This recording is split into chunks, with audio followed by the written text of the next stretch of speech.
My name is Stephen Long, and I host a show here on Rock Candy called Sacred Tension, the podcast about the spiritual discipline of asking questions. We cover topics from LGBT issues to faith and doubt and mental health. We talk to biblical scholars and have conversations about religious abuse and leaving faith and finding it again. We also talk to pastors and skeptics and cult experts who are all sorting out their own journey of faith. Please join me in these conversations on Sacred Tension right here on Rock Candy.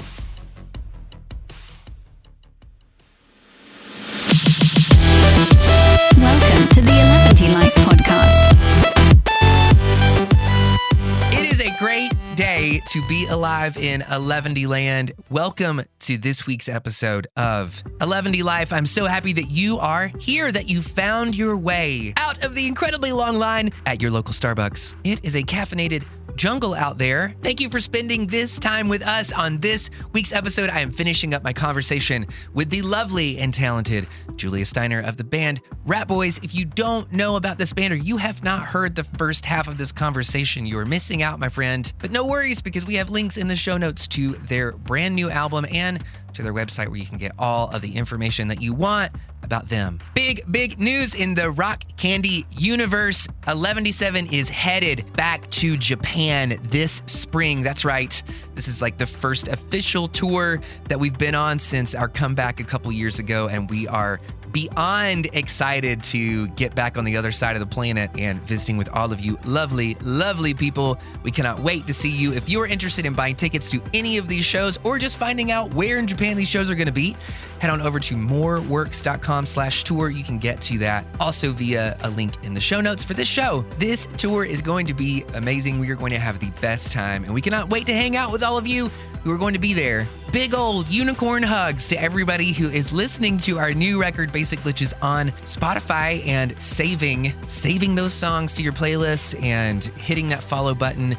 Man, it really does move the needle for us, and it means an awful lot. So our thanks and gratitude to that. Also to everybody who has been putting in a bunch of new orders at the Rock Candy online store. Cannot thank you guys enough for supporting directly what we are doing via buying all kinds of knickknacks, CDs, vinyls, tees, stickers. You guys are the best. If you are looking for a deeper dive into all things Eleventy, or you're just super into this podcast and want to ask some questions about it or be engaged with other people who are also listening to this podcast, you can get over to our Facebook group, the Eleventylife Facebook group. There's also links to that in the show notes.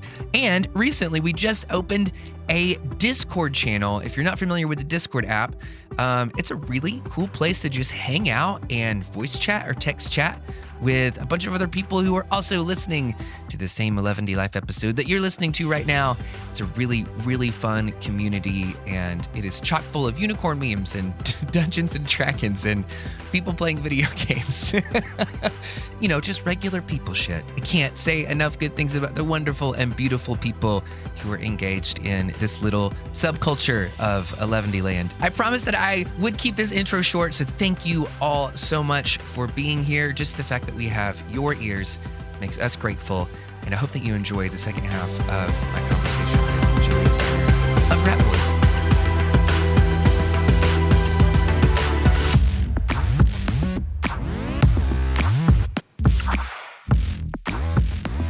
It does not come naturally to me to like promote myself. Dude, and so do not feel bad about that.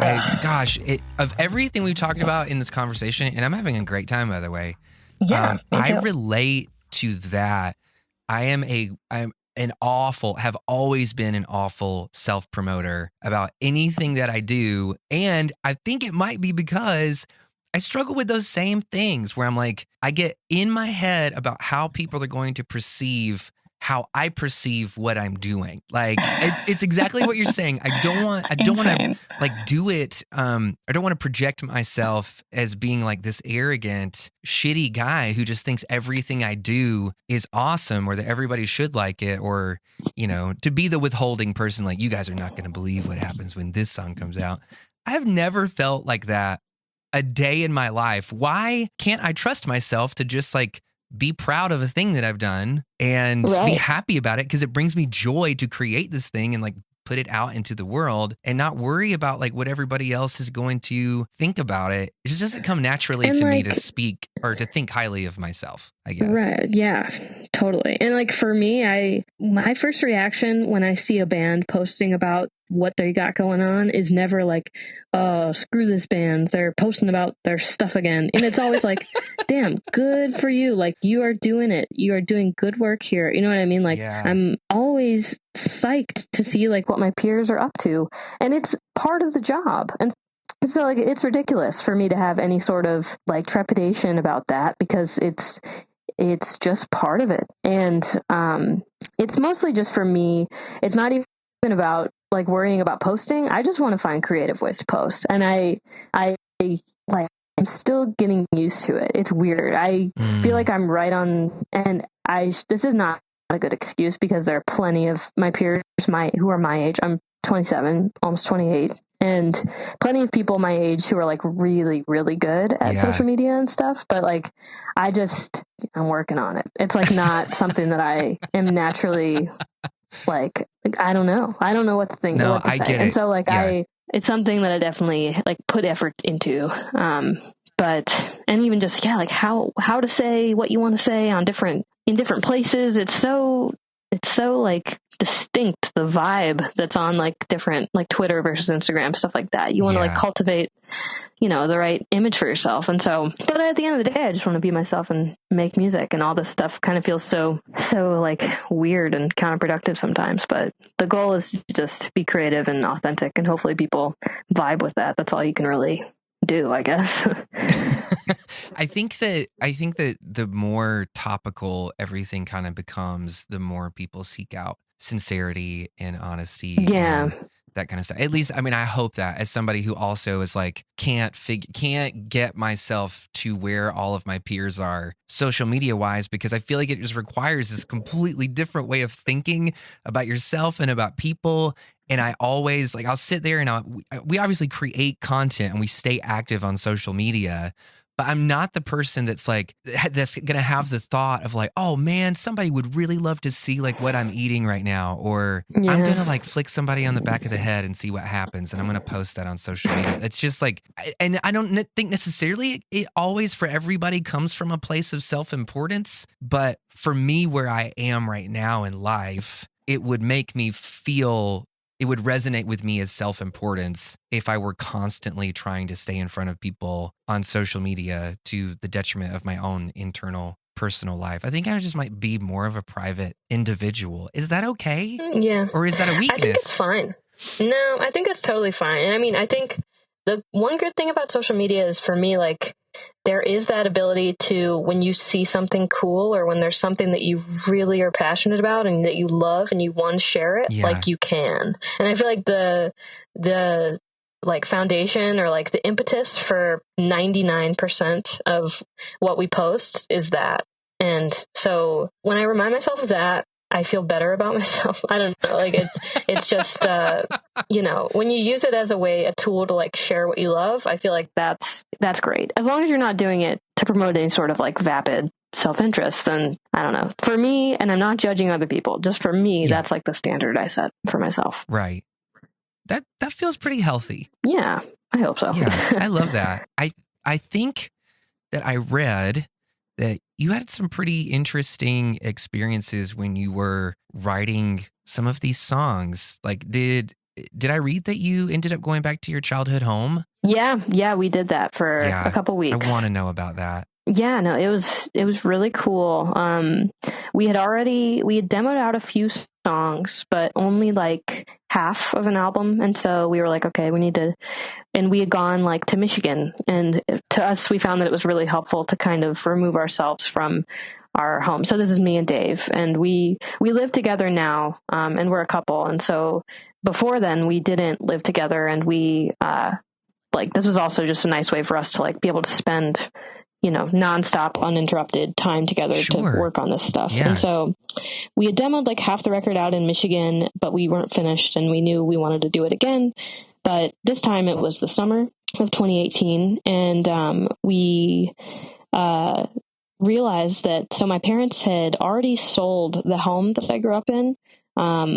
and they had moved out, but Yeah. it wasn't like closed on yet or whatever. And so it was pretty much empty. There was like a bedroom's worth of furniture there still. Yeah. They still had access to it and everything. And so, they let us go down there. And for a couple weeks, we just kind of set up camp and, we're able to make a lot of demos down there, which was awesome. And it was kind of a wacky experience, like just being back in this place that I hadn't lived in really for a few years, but that had like obviously such intimate, like formative memories for me. So I feel lucky that we got to do that. Yeah, I would imagine that being pretty cathartic and complex. Like, I don't like being in a lot of the places that I was in as a child. And not because I didn't have some great memories there, but because I have some really pivotal, not so great ones.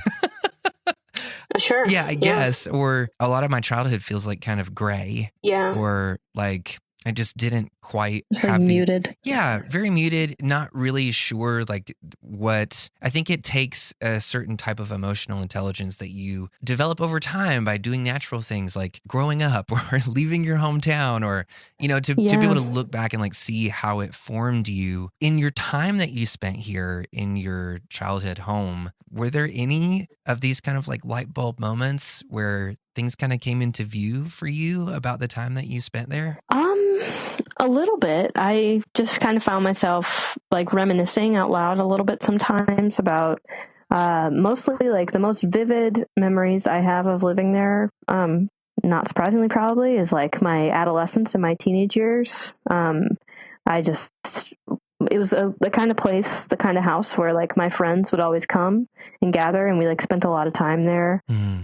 And so just like did a lot of growing up in that house. I don't know, and a lot of writing. And so I would try to kind of press pause, be present, and focus on like, okay, which songs did I write in this room? Like stuff like that.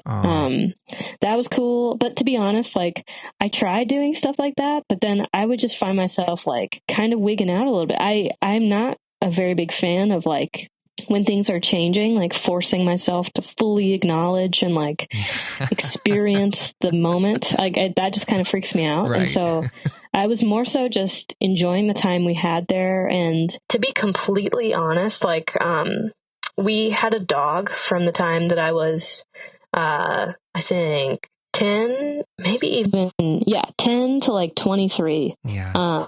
We had two dogs for a while, but they were sisters. But one of them passed on pretty early. She had a lot of health problems. But then Jazz, the other dog, lived a very long, happy life. She was kind of like the heartbeat of our house. Like our family was very close and we all love each other, but she was definitely like, as all beloved family pets are, she was like, just, we all loved her the most. And so, so she passed away in 2015, I think, like when I was 23, and on Dave's birthday, actually. It was pretty sad.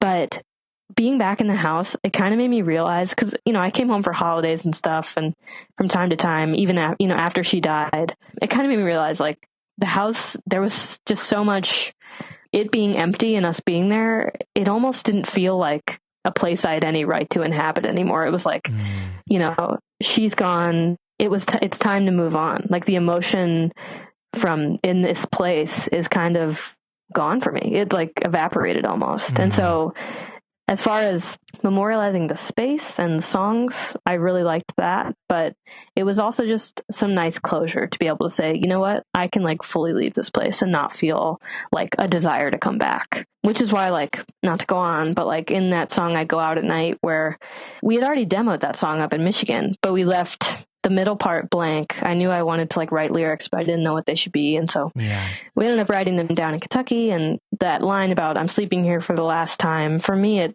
is kind of like, it can be sort of a blank canvas for your emotion. Like that line in itself is very objective. It's not sad or, like grieving, or it's just it's very fact. Generous to the listener. Right. Yeah. It's just a very, to me, it's just a fact. And at the time, that's kind of how I felt. It wasn't like, I wasn't numb. I wasn't like mourning anything. I was just accepting it. And so, but I feel so glad that we got to have that experience because, I think I would have been more sad about it if I wouldn't have gotten to be there and just kind of come to terms with the fact that it's a different time. Yeah.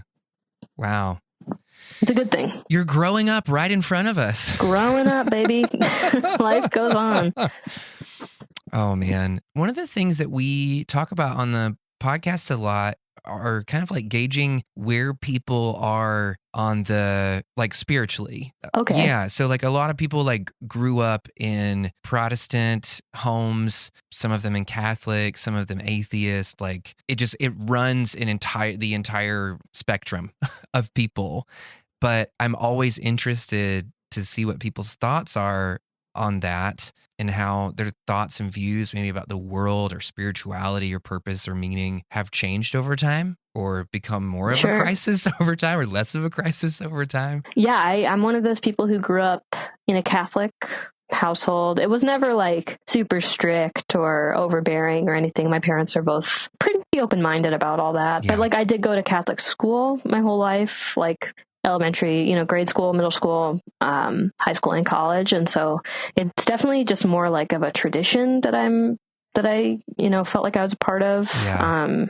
The Catholic Mass is extremely routine. I don't know if that affected at all my love for like order or rigidity or anything. That's just like, it's a huge part of it. Of course. It's very consistent. And so that was something that I grew accustomed to. And I will say this isn't as much about belief, but I was in love with the music at Catholic Mass, even though it is, again, very like, almost rigid in its structure. And like, we would sing the same songs all the time, but like, I think if I would have heard any music, I would have been into it. But that was definitely like a place where I first started, learned that I like to sing and became interested in, like how the notes were moving and stuff. And then in college, I went to this Catholic university, which was, there's a chapel in every building. It's like very, very, if a lot of people call it like Catholic Disneyland, like if you are a Catholic and you're into it, it's the perfect place. Catholic Disneyland. But yeah, man, it's real. I'm ready to come up with rides for that.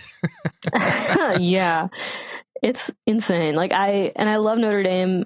There's a lot of problems that aren't necessarily related to spiritualism, but oddly enough, being surrounded by like that massive like opportunity to practice my faith, I just like stopped caring about it. I don't know, like I wasn't really thinking about it as much. I think that's a very common experience probably when you go to college, just to want to explore different parts of yourself. And so I was more focused on, I had just met Dave, this person. I had never had like a musical friend before, like ever. And so I was so excited about that. And but to be fair, I was in choir the whole time, and we sang, only at Mass, and it was very Latin and like old, like traditional Catholic music. And I loved it. And I wasn't really thinking as much about the content of the lyrics or anything as much as I was enjoying the music. Yeah. And so for me, it was always the religion recently in my life has been kind of more like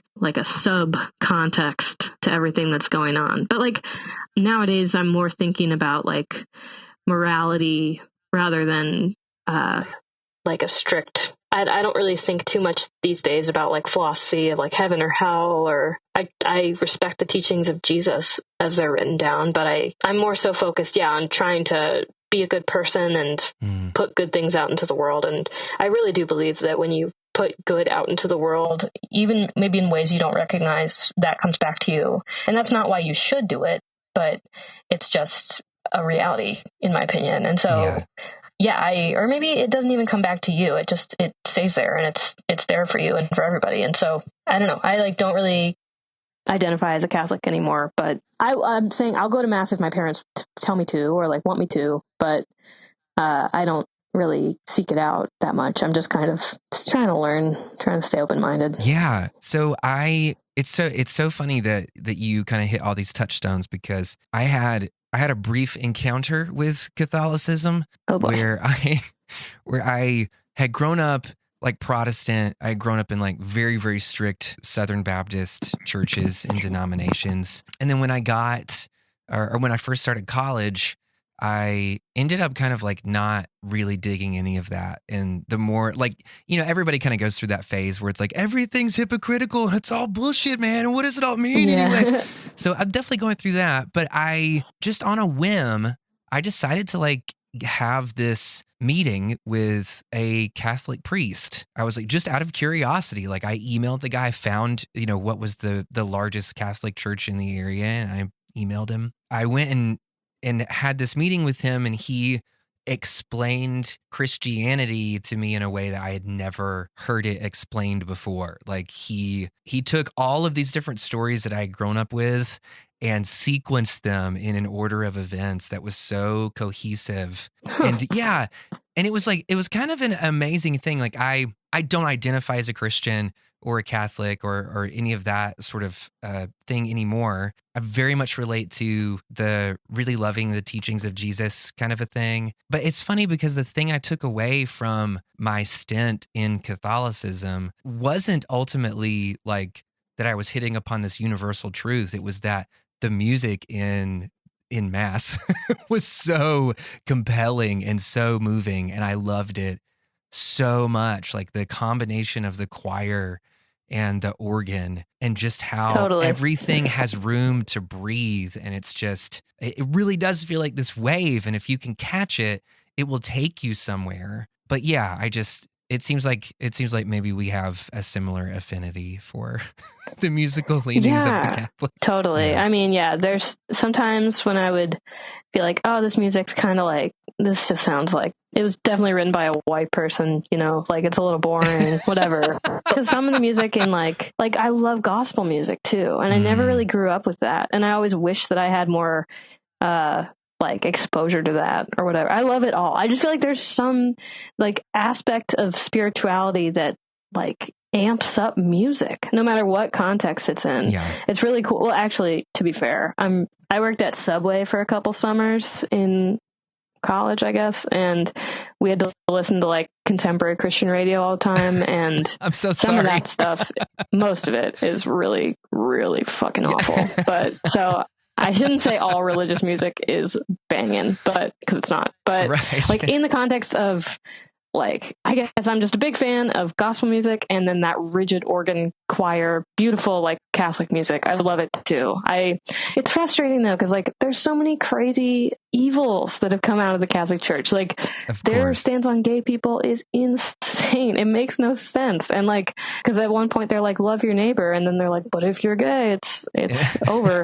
And it's like, well, that's. So, like you said, the hypocritical, this is all bullshit attitude is still something I think about sometimes. Because, like, another main reason I was frustrated with the Catholic Church, even though I was, lecturing at Mass and, like, singing and going to Mass 3 times a week because I was in choir. But, like, it's frustrating that there's no room for women in leadership positions. Like, I was frustrated as someone who strives to lead that I could, even though I didn't want to, that I could never become, as like there was a ceiling as like into my involvement in the church, and that frustrated me. And so, not that I would want power, but just it's frustrating that that's not an option for women. And so, and I don't really understand that. It's weird because it's a basic inequality. Like that's what feels so weird about it. Like.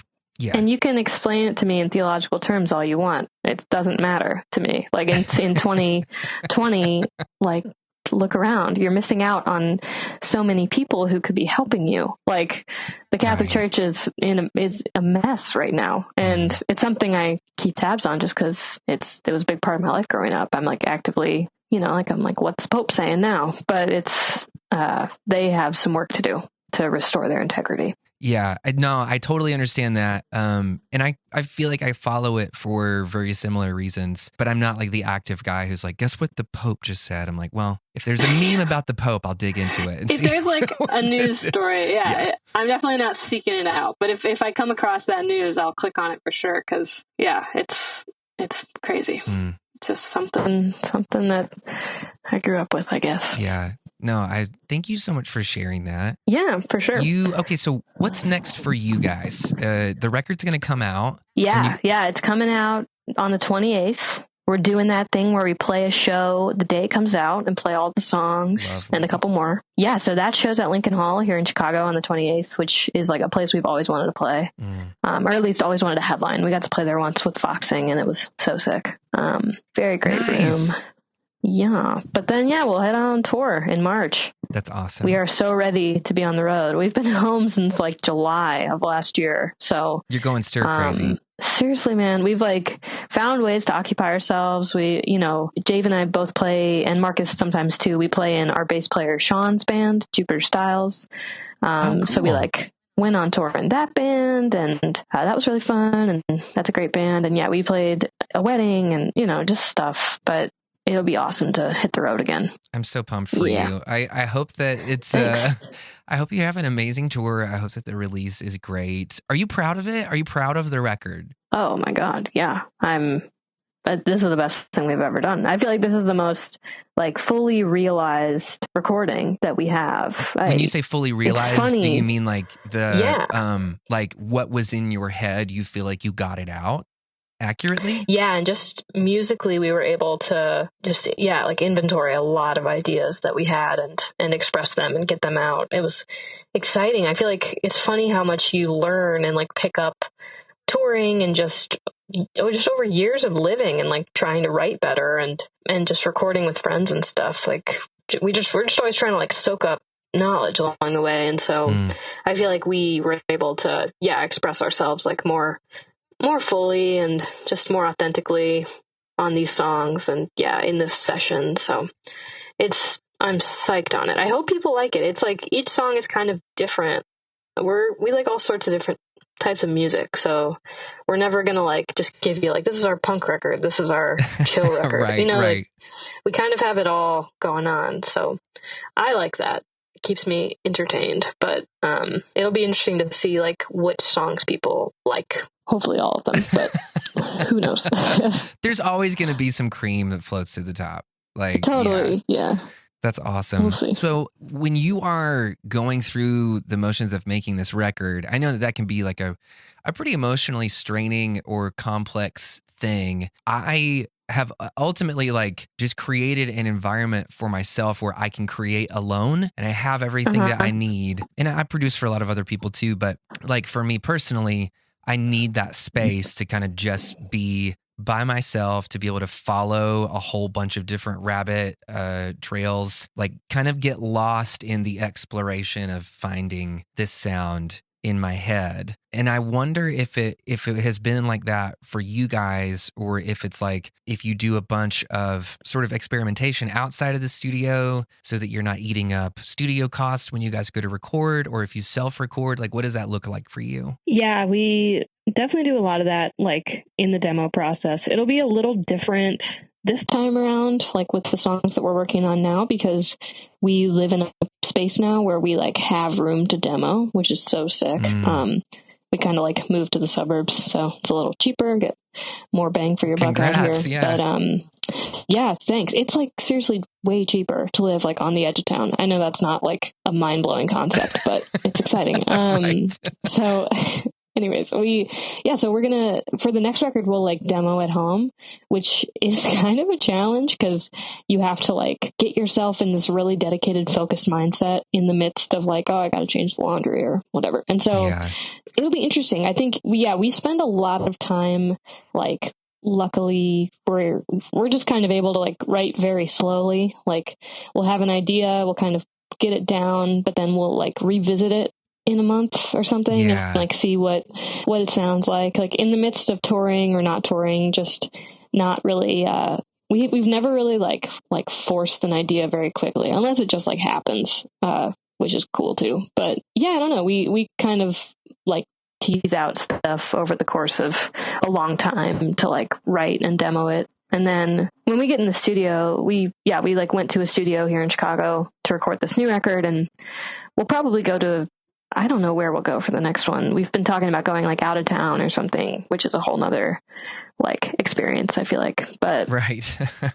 yeah, we'll definitely be in the position, I hope, to afford to have enough time in the studio where we're not feeling like stressed under the time crunch or whatever, and have time to like mess around. We definitely did that this time. We were able to save up, and like we had like 17 days to track, and we ended up, I mean, that was way too much. Like we finished in like 10 days, I think, and so then we started mixing.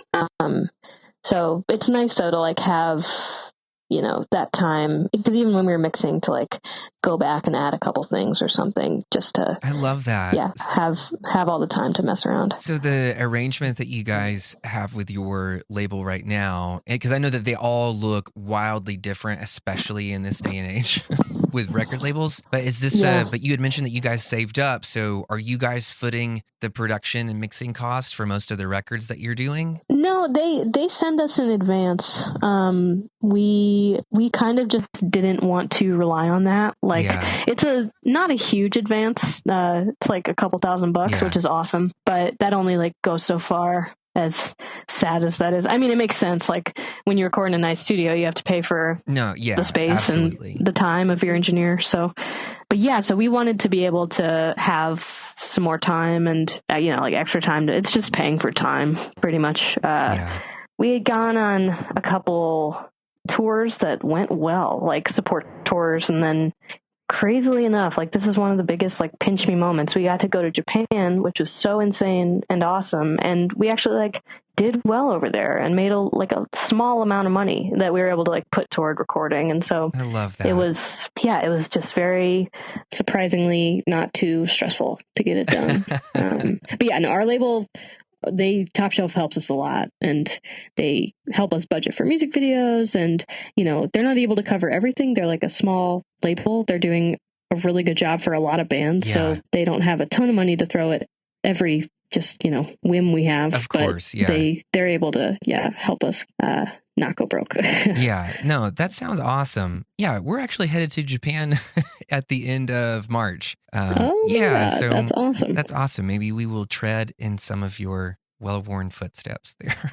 Dude, who knows? It's such a huge place. Yeah. Hopefully, I mean, you are going to have the best time. It is just overstimulating in the best way. Man, I hope so. I would be remiss if I didn't ask you this really quick. I know that we have a bunch of people that are kind of gear nuts that also listen to the show. And so do you feel like there are some really specific pieces of gear that you use? It could be like your guitar rig or the kit or specific plugins that kind of get used during the mix process that you feel like best defines the sound of your band? Yeah, it probably has more to do with the gear we're using when we play.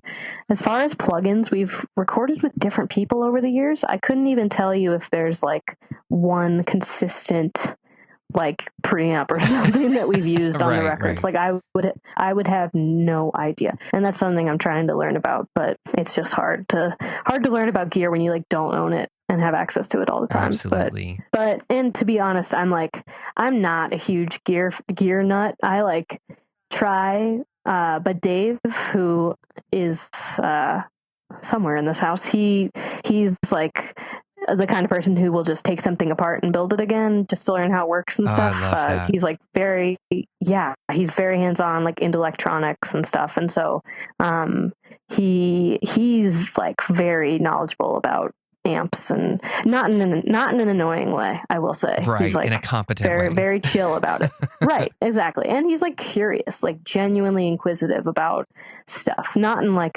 oh, you have a nice piece of gear way. Just like, oh, like that's really cool. That sounds good. You know, I don't know. I love Dave. He treads the line perfectly, in my opinion. But for me, like I've only ever owned 2 electric guitars, and they're both Dan Electros. And the first one that I had is a DC3, which was like a model they made in the late 90s. Wow. And I just got it at a guitar store in Kentucky, like right before I moved to Chicago. I was just like, you know what? I should get an electric guitar. I had only played acoustic before that. I was like, I'm moving to the big city. I don't know if that was my actual thought process, but I was like, I'm ready for this. Whatever. Just go and with so it. just do it. And so I got it just because it looked cool and it was really lightweight. And I got an amp with it too that I didn't know at the time it was broken. And so they gave it to me for cheap.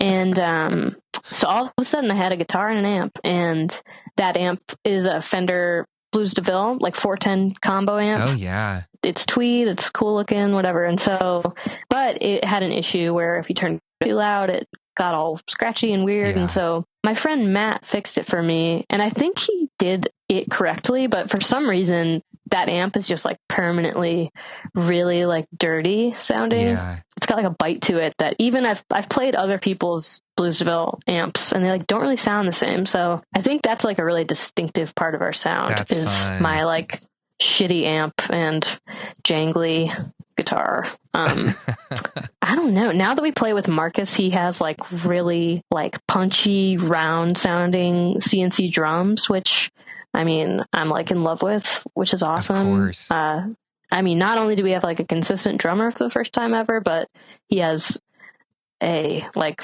fabulous chops and then also a really cool kit. So that's like a win-win-win. He would be so happy to hear you say that about his kid. Oh, he knows. I told him. I hope he knows. I've said it before, but yeah, he's an amazing musician. And then, yeah, I don't know, Sean, we like kind of asked him to learn to play bass to join the band. And so he uses gear that we kind of already had because he never played bass before, but he's just like grown into it in such a great way. And I don't know, I play that bass, this like Mustang bass that we own in his band. And I feel like he makes it sound way better than I do. He's just like a very skilled bass player at this point. Oh my gosh. So you have like the coolest musical family that you're a part of right now. I know. I feel so lucky. It's like I was saying earlier, I don't know. I just feel like we've grown into it in a nice way. I don't take it for granted because it's something I always wanted when I was growing up and playing alone. And now somehow I've like stumbled into this and it's beautiful. So it's a happy place. Awesome. Well, that's wonderful. Thank you so much for spending this time with me. And thank you for wanting to. Yeah, we're going to put a link to whatever if it's a Spotify pre-save or a pre-order, or if Top Shelf wants to send us a link or something. Totally. Yeah, probably even just ratboysband.com. It has like everything on there. Yep. We'll throw that in there. Yeah. It'll be absolutely wonderful. Thank you so much, Julia. You're the best. Yeah, thank you, Matt. I really appreciate it. I hope your tour to Japan goes great. Yeah, all the podcasting is plentiful and good. Awesome. Well, let's do it again soon. That sounds great. Talk to you soon. Eleventy Life is a production of Rock Candy Recordings and Rock Candy Media. Every time you subscribe to Eleventy Life, a unicorn disembowels your greatest fear.